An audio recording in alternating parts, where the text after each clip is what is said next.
ഓണം വരെ എന്ന് പറയുമ്പോൾ വളരെ സന്തോഷമാണല്ലേ. ഓണം എത്തണ വരെയുള്ള ദിവസങ്ങൾ നല്ല രസമായിരിക്കും അല്ലേ. കുറേ കാര്യങ്ങളൊക്കെ ചെയ്തെടുക്കാനുണ്ട്. അങ്ങനെ കുറേ എൻജോയ്മെൻറ്റും എൻ്റർടൈൻമെൻറ്റും അതുപോലെ നേരം പൊക്കളായിട്ട് കുറേ സമയം കിട്ടും അല്ലേ.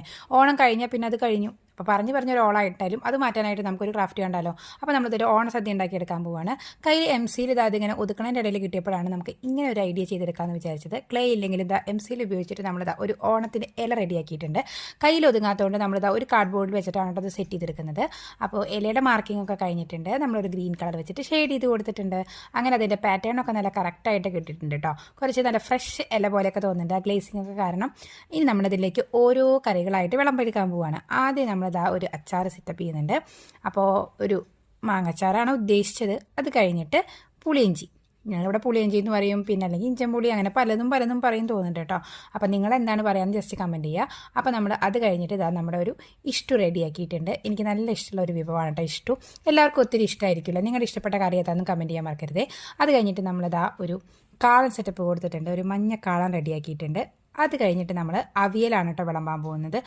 അവിയൽ ഉണ്ടാക്കാനാണ് ഏറ്റവും എളുപ്പം എന്ന് വിചാരിക്കും. പക്ഷേ അവിയലിൻ്റെ ടേസ്റ്റ് വരണമെങ്കിൽ ഒരു 1.5 പാടുണ്ട് കേട്ടോ. അപ്പോൾ എന്തായാലും നമ്മുടെ ഈ അവിയൽ നമുക്ക് എടുക്കാൻ നല്ല എളുപ്പമാണ്.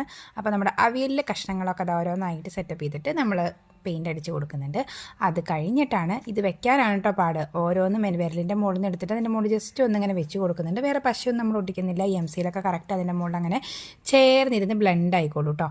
അത് കഴിഞ്ഞിട്ട് പിന്നെ നമ്മൾ വിളമ്പാൻ പോകുന്നത് കൂട്ടുകറി എന്ന് പറയും. പണ്ടൊക്കെ തീരെ ഇഷ്ടമില്ലാത്ത കറിയായിരുന്നു കേട്ടോ. എപ്പോൾ സദ്യ വിളമ്പിയാലും ഈ കറി മാത്രം അവിടെ അതങ്ങനെ ബാക്കിയിരിക്കും, നമ്മൾ തൊടേയില്ല.